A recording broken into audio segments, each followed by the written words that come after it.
자, 3차 교재 4페이지 펼치시고 오늘 국어부터 현대시 공부할게요. 자, 여러분 분석을 할 때에는 4페이지가 아니야? 7페이지야? 응? 몇 쪽이야? 7페이지야. 그렇대. 미안해. 7페이지. 7페이지 펼치시고 현대시 분석을 해볼 건데 우리가 앞으로 모의고사도 봐야 되고 나중에 궁극에는 수능을 보아야 하지 않습니까? 아예 모르는 작품을 분석할 수 있는 힘을 좀 기르셔야 하거든요. 지금 제목을 한번 들여다보고 이 제목을 토대로 해서 화자가 처한 상황, 그 다음 정서, 태도 같은 것을 찾아보겠습니다. 근데 시 중에는 나의 정서에 대해 표출하는 시가 있는 반면에 어떤 대상을 바라보고 대상을 관찰하면서 대상에 대한 소회, 나의 생각 같은 걸 풀어놓는 시가 있습니다. 둘 중에 어느 시가 나올지 모르니까 열린 마음으로 작품을 감상하시되 화자의 생각이 드러나 있는 작품이 대부분일 거야. 어떤 생각이 나타나 있는지 지금 한번 1분 정도 시간을 드릴 테니까 읽어보도록 하겠습니다. 뒤로 넘기지 마시고 작품만 한번 읽어보세요.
자, 이제 저랑 같이 분석을 한번 해보겠습니다.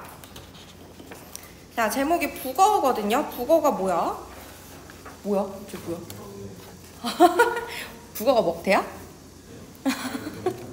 명태. 아, 미안해. 맥주 먹고 싶은가?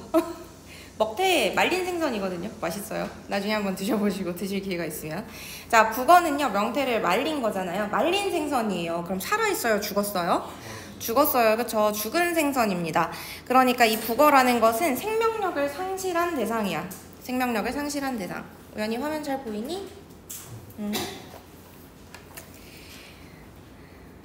말린 생선이란 거 죽은 생선을 뜻하고 생명력을 상실한 존재예요. 자, 이 말라버린 생선을 통해서 무슨 이야기를 하고 싶은 것일까? 좀 궁금해하면서 그 다음 내용으로 들어가 보겠습니다. 자, 보면 밤의 식료품 가게예요. 그럼 밤이라는 시간적 배경이 일단 등장했습니다. 문학에서 이 밤이라는 시간적 배경은 일반적으로 좋은 의미야, 안 좋은 의미야? 일반적으로는 부정적 의미를 띌 때가 많습니다. 그럼 좀 의심을 해야지. 왜 밤에 좀 상황이 안 좋은가? 라고 일단 의심을 좀 합니다. 그다음 식료품 가게, 여기는 공간적 배경이죠. 되게 친숙한 공간이네, 그치? 막 현실 속에 없을 듯한 배경이 아니라 현실에 어디에서나 있을 것 같은, 동네에 하나쯤 있을 것 같은 친숙한 공간적 배경을 띠고 있습니다. 그 식료품 가게에 캐캐 묵은 먼지가 쌓여 있습니다. 그러면 뭔가 어떤 사건이 벌어지기까지 시간이 오래 지난 것 같네요. 그곳에 있은 지 오래되었어. 그 먼지 속에서 죽어서 하루 더 손때가 묻었습니다.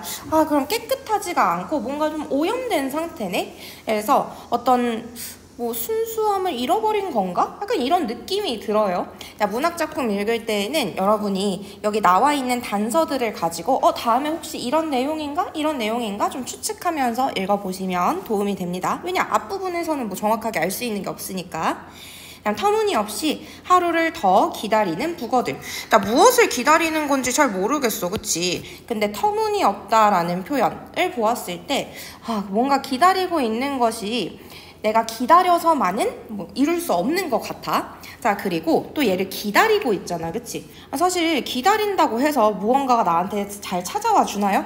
아니죠? 여러분 나중에 좋아하는 사람 생기면 기다리기만 할 거야?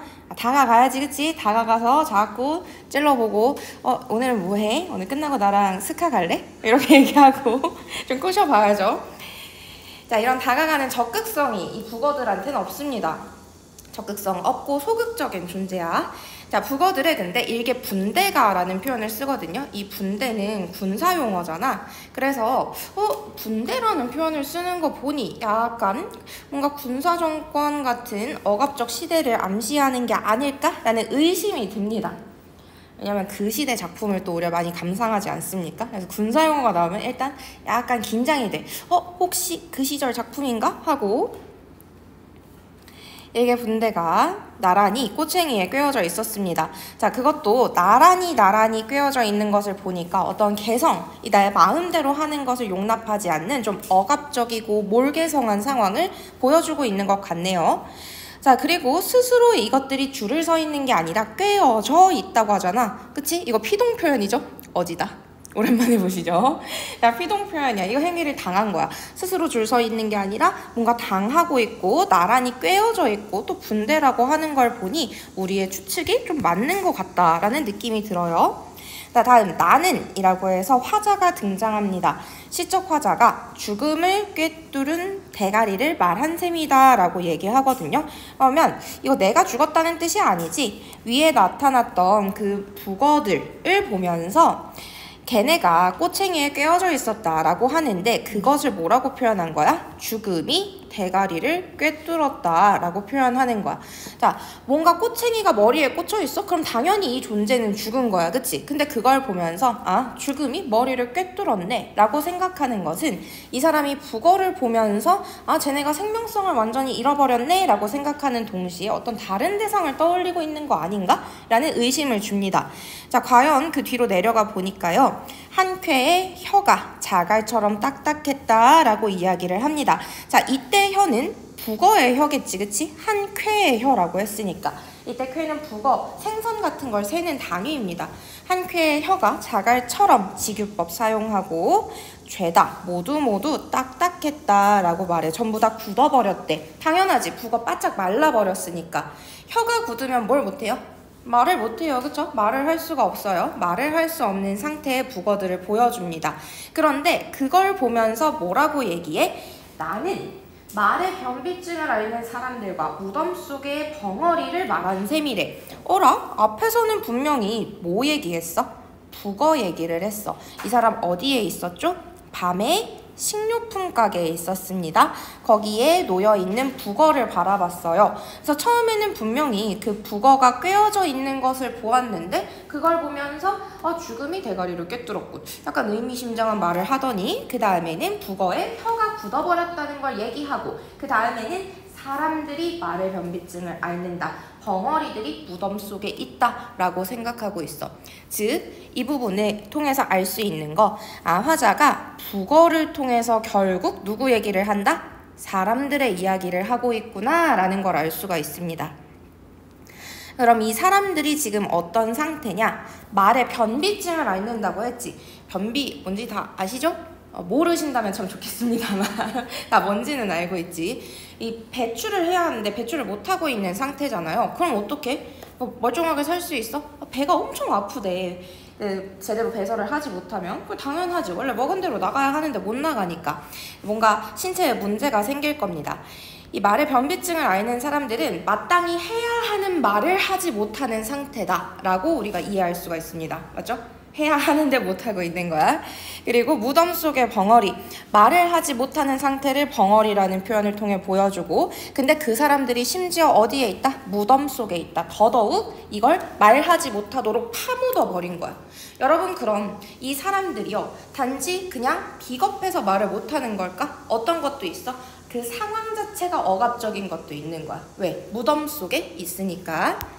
그래서 이 사람들, 해야 할 말을 하지 못하고 침묵하는 사람들이고, 무덤 속이라는 표현을 통해서 이 사람들이 굉장히 억압적이고 폭력적인 상황에 놓여 있다라는 것까지 짐작해 볼 수가 있어요. 말라붙고 짜부라진 눈, 북어들의 빳빳한 지느러미. 다시 북어 이야기를 하네. 자, 북어 눈이 말라붙었으니까 어떤 본질이나 현실을 제대로 보지 못하겠지요. 그 다음 지느러미가 굳어버렸으니까 얘는 자유롭게 헤엄칠 수가 없을 거야. 딱딱하게 굳어버린 경직된 모습이 보이고요. 무엇까지 굳어버렸냐? 심지어는 생각까지 막대기처럼 딱딱해졌습니다. 사고 역시 굳어버렸어요. 유연한 사고를 하지 못합니다. 여기까지 다시 세 줄, 또 북어에 대한 이야기예요. 한데 바로 이어서 또 누구 이야기를 합니까? 사람들 이야기를 합니다. 빛나지 않는 막대기 같은 사람들이, 가슴에 싱싱한 지느러미 달고 헤엄쳐갈 데가 없는 사람들이 있습니다. 자, 이 사람들 북어와 마찬가지로 막대기 같은 사람들, 사고가 굳어버린 사람들이야. 싱싱한 지느러미를 달고 헤엄쳐 갈 수가 없는 사람들이야. 얘들아, 지느러미가 있는데 왜 갈 데가 없는 걸까? 지느러미가 있어도 왜 갈 데가 없어요? 목적지를 잃어버린 거야. 이 세상 속에서 내가 어떤 것을 목표로 삼아서 살아가야 하는지, 삶의 목표나 희망 같은 것을 상실한 사람들입니다. 희망이나 삶의 목표를 잃어버린 사람들이야. 어디로 가야 할지 모르겠어. 자, 이런 사람들이 불쌍하다라고 생각합니다. 그 대상들을 안타깝게 여기죠. 연민하고 있는데 그 순간 느닷없이 라고 해. 여기서부터 시상이 바뀔 겁니다, 여러분. 자, 위에까지 내용을 잠깐 정리하고 올게요. 자, 여기까지 무슨 내용이었냐? 1행에서 7행까지는 1행에서 7행, 7행이 어디냐? 꿰어져 있었다 까지입니다. 이게 분대가 꿰어져 있었다. 여기서 선을 하나 그으시고 오른쪽에다가 1에서 7행 내용 한번 정리해 볼까요? 여기까지는 식료품 가게에 진열된 북어를 묘사하는 부분입니다. 식료품 가게에 진열된 북어를 묘사합니다. 북어가 꼬챙이에 꿰어져 있었다 라고.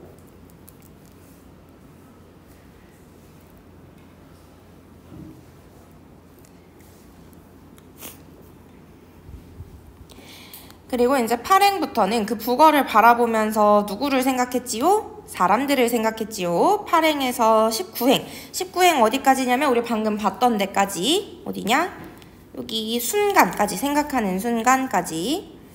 여기는 북어를 통해 무기력하고 비판 정신을 잃어버린 현대인을 비판하는 내용입니다. 무기력하게 살아가는, 비판 정신을 잃어버린, 북어처럼 딱딱하게 굳어버린 그런 현대인을 비판합니다. 너네 그렇게 하고 싶은 말도 못하고 이렇게 살면 되니?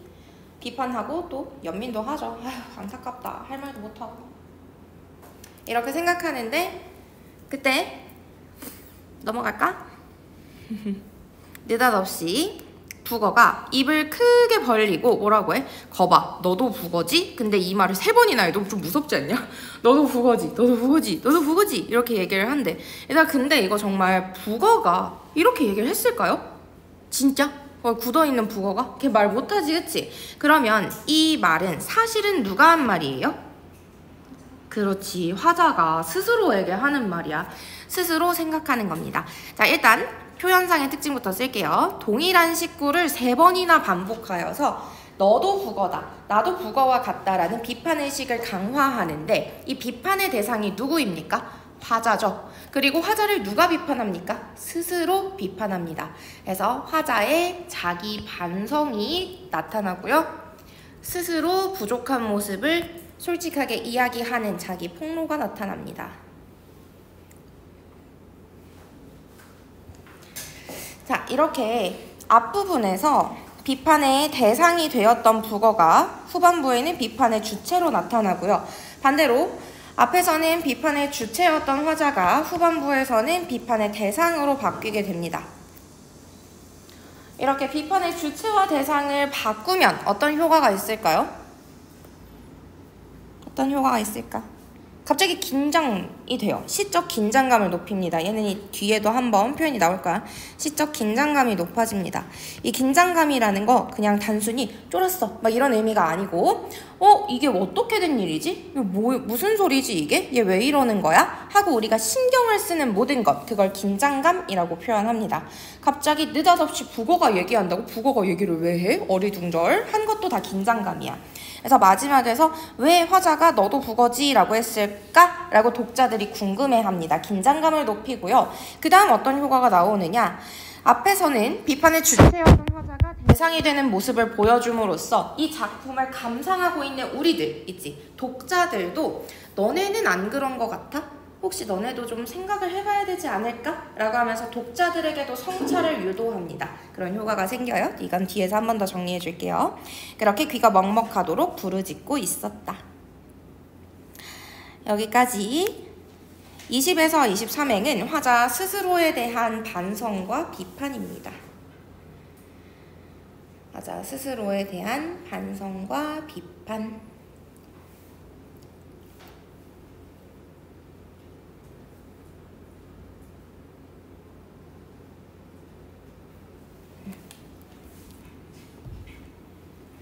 자, 그럼 우리 위에다가 표현상의 특징을 좀 정리해 볼까 해요. 자, 작품의 특징. 먼저 감각적인 표현들이 좀 쓰였습니다. 뭐 말라붙었다, 딱딱하다, 일단 마지막에 뭐 큰 소리로 부르짖고 있었다 같은 감각적인 심상이 조금씩 쓰였고요. 일단 두 번째가 아주 중요합니다. 유추가 뭡니까? 키워드가 빨간색으로 써놨죠. 유사성입니다. A와 B 사이에 갖고 있는 유사성을 바탕으로 A가 그러했으니 B도 그러할 것이다 라고 표현하는 것이 유추입니다. 유사성을 기반으로 한 추리, 이게 유비추리, 유추거든요. 이 작품에서는 북어와 유사한 현대인을 비판하고 있습니다. 북어와 현대인 모두 딱딱하게 생각과 혀가 굳어버린 모양새죠. 이 북어를 통해서 현대인에 대한 이야기를 하는 작품입니다. 이 유추를 통해 시의 내용을 전개하고 주제를 보여주고 있습니다. 자, 그리고 후반부에서 비판의 주체였던 화자를 대상으로 전환시키면서 시적 긴장감을 높이고, 자, 하나 더 씁시다. 밑에 독자들에게 반성, 성찰을 유도합니다. 반성, 성찰, 유도 말고 촉구라는 표현도 많이 씁니다. 촉구. 이렇게 해라 라고 하는 것. 다음 북어를 의인화해서 표현하고요. 자, 혹시 이 중에 질문 있으십니까?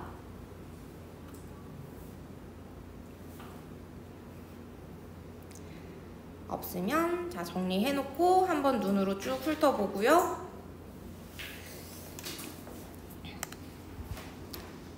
이제 다음 페이지로 넘어가서 내용 정리 다시 한번 하죠. 자, 핵심 정리. 자, 작품은 북어라는 소재를 통해서 이러한 주제를 전달하고 있습니다. 이 주제가 무엇이냐? 비판 정신, 그리고 삶의 지향점, 희망 같은 것을 모두 잃어버리고 무기력하게 살아가고 있는 현대인을 비판하는 것이죠. 그리고 마지막 부분에서는 자기 반성까지 더해주고 있습니다. 맨 앞에서 북어를 보여주고 북어처럼 굳어버린 실존적, 얘들아 여기 숫자 다른 건 그냥 신경 쓰지 마. 주체의식을 잃어버린 굴종의 삶을 비판합니다. 현대인의 삶을 비판하는 것이죠. 자, 이때 굴종이 무슨 뜻일까요? 우리가 아는 두 개의 단어를 좀 합쳐놓은 거라고 생각하면 돼. 굴복하다. 종은 순종하다 할 때 종입니다. 굴복하고 따르는 것이에요. 그런 어떤 획일화된 사회, 그리고 너네 다 똑같이 살아 라는 사회의 압력, 그런 압력에 그냥 무기력하게 뭐 그러죠 뭐 하고 따르는 그 삶에 대한 비판입니다. 그리고 그 희망 없는 굴종의 삶을 바라보면서 아, 안타깝다 라고 생각하지 연민을 느끼는 한편, 야 근데 너는 다르냐? 라는 자기 반성을 보여줍니다. 자, 특징 1번 구체적인 대상 국어를 통해서 주제의식 보여주고 있고요. 비판의 주체 대상으로 반전되는 상황적 아이러니가 나타납니다. 아이러니는 말이 안 되는 일을 말해. 말이 안 되는 것. 당연하지. 국어가 나를 비판하는 게 말이 됩니까? 안 됩니다. 이런 상황적 아이러니를 통해서 자기 자신에 대한 반성을 더욱더 통렬하게 보여주는 거야. 자, 작품 해설 읽으면서 내용 정리하겠습니다. 이 시는 밤에 식료품 가게에 진열된 북어를 묘사하는 것부터 시작합니다. 이를 통해 비판적 사고, 소신 밝힐 용기를 잃어버린 힘 없는 현대인들을 비판합니다. 자, 그 북어의 모습은 어떠했냐면 제가 까만색으로 밑줄 그었죠. 꼬챙이에 꿰어져 캐캐 묵은 먼지만 쌓여가는 북어의 모습 매우 초라하죠. 대가리는 주름이 꿰뚫었고 혀는 자갈처럼 딱딱하게 굳어버렸습니다. 싱싱한 지느러미 달고 물속 헤엄치던 과거 그 모습은 전혀 남아있지가 않네요. 그리고 화자는 이 북어에서 현대인의 모습을 발견합니다. 여러분 이게 무슨 표현 방식이라고요? 유추. 그렇지, 이 단어 잘 기억해줘. 화자는 자갈처럼 딱딱해진 그 혀를 보면서 뭘 떠올린다? 말의 변비증을 앓는 사람들, 무덤 속의 덩어리, 그 현대인들의 모습을 떠올립니다. 그 현대인들의 모습이란 구체적으로 그 부조리한 현실, 모순 속에서도 저항도 못해 그냥 침묵해 그걸 순종적으로 살아가고 있는, 따르고 있는 현대인들의 모습입니다. 말라붙은 북어에 둔 굳어버린 지느러미를 보면서 화자는 사람들도 저렇게 굳어버렸네. 눈으로 현실을 제대로 직시하지 못하고 본질을 바라보지 못하고 지느러미도 굳어서 스스로 헤엄치지 못하는 획일화되고 고정화된 수동적인 삶을 살아가는 현대인을 떠올립니다. 한데 이 시는 앞에서 대상만을 비판하는 데서 끝나지 않아. 만약 그랬으면 되게 진부하고 좀 건방진 시가 되었을 수도 있어. 왜? 네가 뭔데 사람들을 그렇게 비판해? 이런 억압적인 사회에서 넌 제대로 말해? 라는 비판이 있을 수 있거든. 한데 이 사람은 자기 반성까지 나아감으로써 문학성을 더 높였어요. 마지막 부분에서 극적 반전을 보여줍니다. 말라비틀어져 있던 북어가 갑자기 화자한테 소리를 질러. 그것도 3번이나. 너도 북어지? 라고 하는데 이거 당연히 환청입니다. 이 환청의 소리는 화자 역시 무기력하게 살아가는 현대인 중에 하나다라는 걸 깨닫게 합니다. 다시 말해서 화자는 무기력한 현대인을 비판하지만 동시에 무엇도 하고 있다? 자기도 성찰하고 스스로도 비판하고 있습니다. 이를 통해서 우리 모두가 이런 비판에서 자유로울 수 없다라는 걸 보여주죠. 독자에게 반성과 성찰을 촉구합니다. 그래서 이 작품이 더욱더 의미가 있는 거야. 되게 지식인들이 좀 오만해지기가 쉽거든요. 자기는 많이 배우고 또 유복한 가정에서 자란 사람들도 많기 때문에 야, 니들은 왜 이렇게 안 하냐? 좀 가르치는 태도로 갈 위험이 좀 커. 그럼에도 불구하고 이 사람은 자기 반성까지 나아감으로써 더 의미가 있다. 시적 화자가 북어를 통해 본 사람의 모습들, 할 말 제대로 못하고 문제의식도 사고력도 없고 꿈도 이상도 없는 사람을 의미합니다. 우리는 그런 삶을 살고 있지 않은지 반성하게 하는 작품이라고 볼 수 있겠죠. 자, 하고 그냥 소재를 하나만 보면, 얘들아 소재를 가지고 다른 작품이랑 좀 엮어보면 이거 환청을 듣고 있잖아. 우리가 배웠던 작품 모두 중에서 환청을 듣고 있는 또 다른 작품이 하나 있어요. 뭘까요? 학원! 그렇지! 오, 서연이 공부 좀 했는데. 여러분 제가 영상으로 찍어드렸던 강의 중에 제망매가랑 시조와 관련한 부분이 있었어요. 기억나세요? 다 봤어요? 안 본 사람? 봤어? 안 본 거지?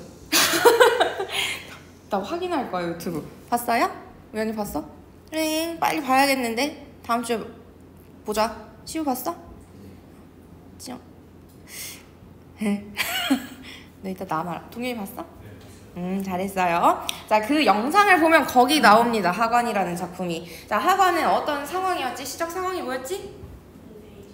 동생이 죽었어요. 동생이 죽어서 관을 내리고 있는 장면이었습니다. 자, 관을 내리고 나서 이제 집에 돌아온 다음 아우를 생각하는데 턱이 긴 얼굴이 보이죠. 그 아우가 나를 불러. 뭐라고? 형님! 하고 부릅니다. 근데 진짜 그렇게 불렀을 리 있습니까? 불렀을 리가 없겠죠? 아우에 대한 그런 그리움 때문에 아우의 환청을 듣고 있는 것입니다. 그 환청은 얘들아 날 봐. 그 환청은 대상에 대한 깊은 그리움 때문에 만들어진 것이었죠.